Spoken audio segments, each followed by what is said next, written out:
It's March 8th, and our reading from the Old Testament today will come from the book of Numbers, chapter 10, verse 1, through chapter 11, verse 23. We'll see that the people of Israel were to set out for their God-appointed inheritance. They would go through an unknown land that was dangerous, but God gave them the help they needed. We'll read about his command. The priests used the 2 silver trumpets to communicate God's will to the people. The blowing of the silver trumpets would gather them together, move them forward, summon them to battle, or call them to enjoy the feasts of the Lord. They heard the trumpets and watched the cloud, and they were safe. We'll read about his word. God had already told them how to organize the march, and all they had to do was obey. If we don't obey in the things God has told us, he will not reveal anything new to us. We'll read about experience. Hobab was a brother of Zipporah, Moses' wife, and Moses asked him to come with Israel and share his wilderness wisdom. Hobab's wisdom did not take the place of God's leading. Rather, Hobab assisted in the everyday problems of a people who were not accustomed to wilderness life. God promises to guide us, but that doesn't mean we should be deaf to the wisdom of experienced people that God brings along on our path to help us. Respect them. Hobab did Israel good, and Israel brought good to him. We'll also read about prayer. The ark represented God's presence and his throne. Moses prayed to God when the people marched forward and when God told them to stop. That's a good example for us to follow as we move through each day. And on into Numbers chapter 11, we'll see that this is a chapter of complaining.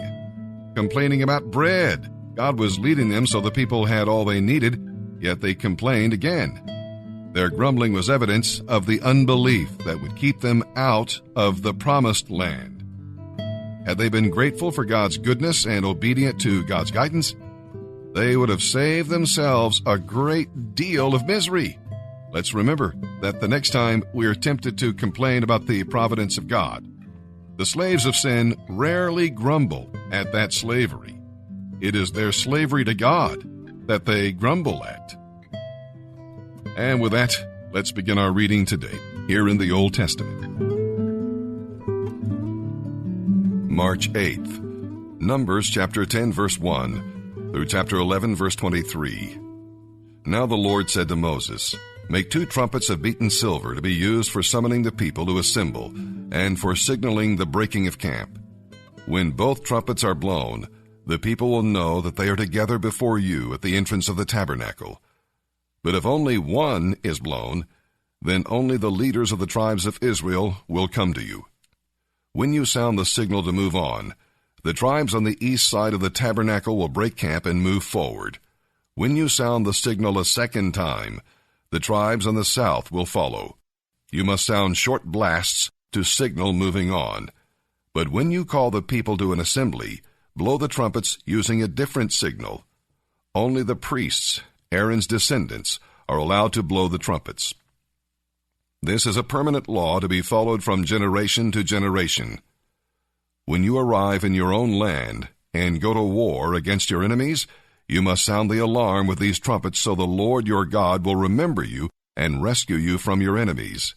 Blow the trumpets in times of gladness, too, sounding them at your annual festivals and at the beginning of each month to rejoice over your burnt offerings and peace offerings. The trumpets will remind the Lord your God of his covenant with you. I am the Lord your God." One day in mid-spring, during the 2nd year after Israel's departure from Egypt, the cloud lifted from the tabernacle of the covenant.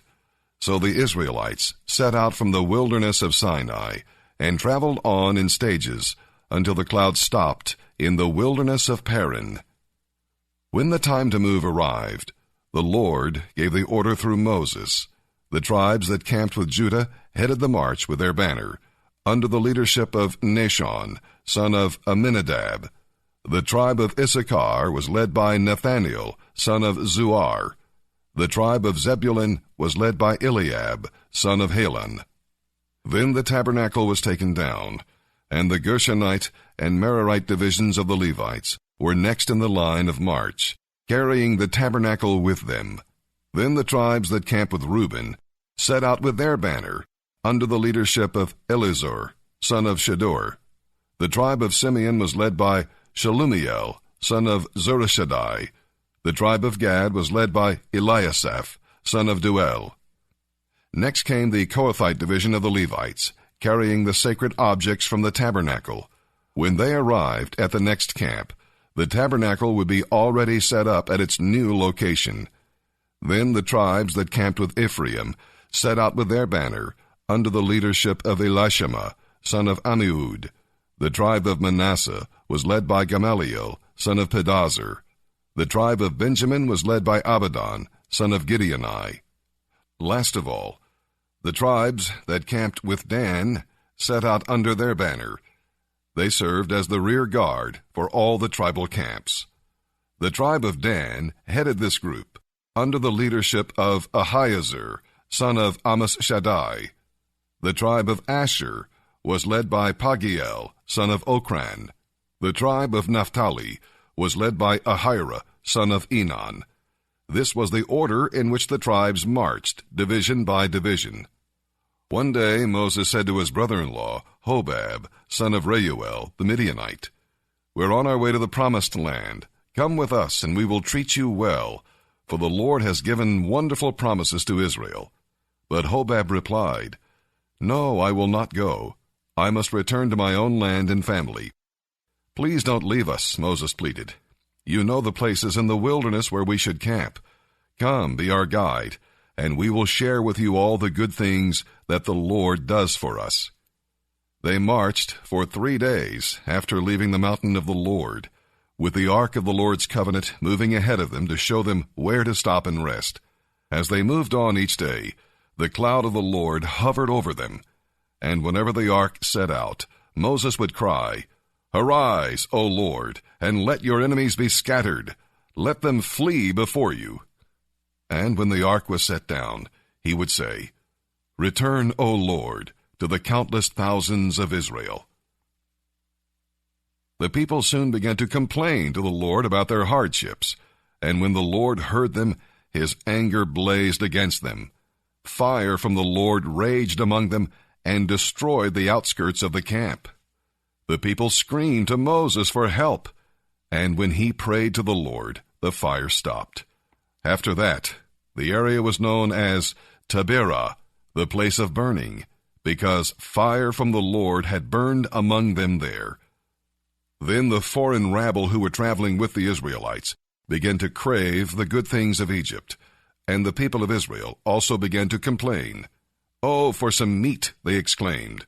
"We remember all the fish we used to eat for free in Egypt, and we had all the cucumbers, melons, leeks, onions, and garlic that we wanted. But now our appetites are gone, and day after day we have nothing to eat but this manna." The manna looked like small coriander seeds, pale yellow in color. The people gathered it from the ground and made flour by grinding it with hand mills or pounding it in mortars. Then they boiled it in a pot and made it into flat cakes. These cakes tasted like they had been cooked in olive oil. The manna came down on the camp with the dew during the night. Moses heard all the families standing in front of their tents weeping, and the Lord became extremely angry. Moses was also very aggravated, and Moses said to the Lord, "Why are you treating me, your servant, so miserably? What did I do to deserve the burden of a people like this? Are they my children?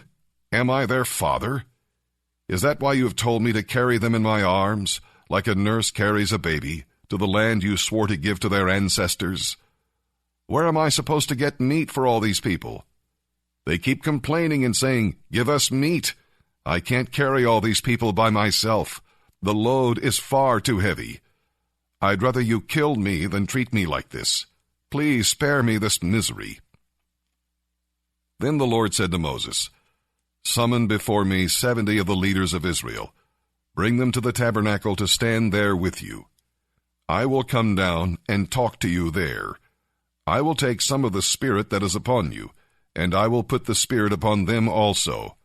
They will bear the burden of the people along with you, so you will not have to carry it alone. And tell the people to purify themselves, for tomorrow they will have meat to eat. Tell them, the Lord has heard your whining and complaints. If only we had meat to eat. Surely we were better off in Egypt. Now the Lord will give you meat, and you will have to eat it. And it won't be for just a day or two, or for 5 or 10 or even 20. You will eat it for a whole month, until you gag and are sick of it. For you have rejected the Lord, who is here among you, and you have complained to him, Why did we ever leave Egypt? But Moses said, There are 600,000 foot soldiers here with me, and yet you promise them meat for a whole month? Even if we butchered all our flocks and herds, would that satisfy them? Even if we caught all the fish in the sea, would that be enough? Then the Lord said to Moses, Is there any limit to my power? Now you will see whether or not my word comes true.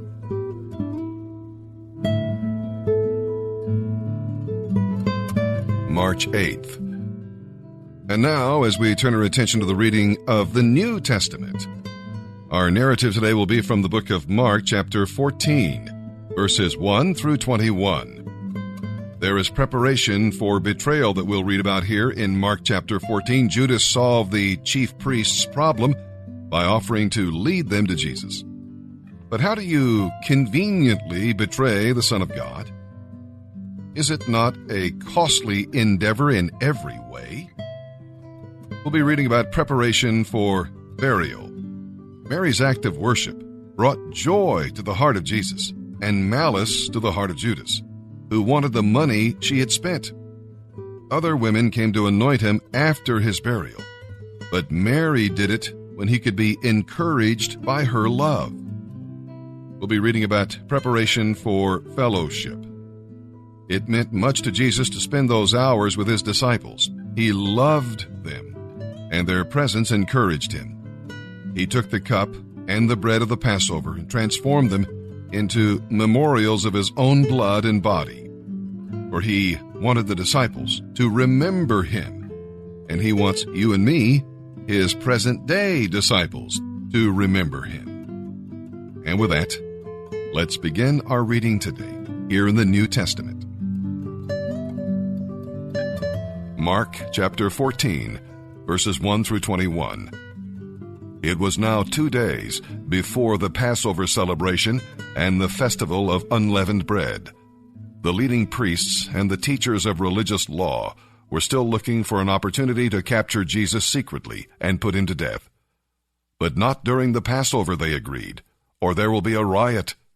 Meanwhile, Jesus was in Bethany at the home of Simon, a man who had leprosy. During supper, a woman came in with a beautiful jar of expensive perfume. She broke the seal and poured the perfume over his head. Some of those at the table were indignant. Why was this expensive perfume wasted, they asked. She could have sold it for a small fortune and given the money to the poor.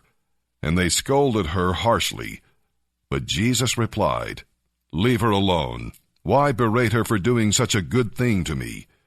You will always have the poor among you, and you can help them whenever you want to. But I will not be here with you much longer. She has done what she could, and has anointed my body for burial ahead of time. I assure you, wherever the good news is preached throughout the world, this woman's deed will be talked about in her memory. Then Judas Iscariot, one of the 12 disciples, went to the leading priests to arrange to betray Jesus to them. The leading priests were delighted when they heard why he had come, and they promised him a reward. So he began looking for the right time and place to betray Jesus. On the first day of the festival of unleavened bread, the day the Passover lambs were sacrificed, Jesus' disciples asked him, Where do you want us to go to prepare the Passover supper? So Jesus sent 2 of them into Jerusalem to make the arrangements. As you go into the city, he told them, a man carrying a pitcher of water will meet you. Follow him. At the house he enters, say to the owner, The teacher asks, Where is the guest room where I can eat the Passover meal with my disciples?" He will take you upstairs to a large room that is already set up. That is the place. Go ahead and prepare our supper there." So the 2 disciples went on ahead into the city and found everything just as Jesus had said, and they prepared the Passover supper there. In the evening, Jesus arrived with the 12 disciples. As they were sitting around the table eating, Jesus said, "The truth is, one of you will betray me, one of you who is here eating with me."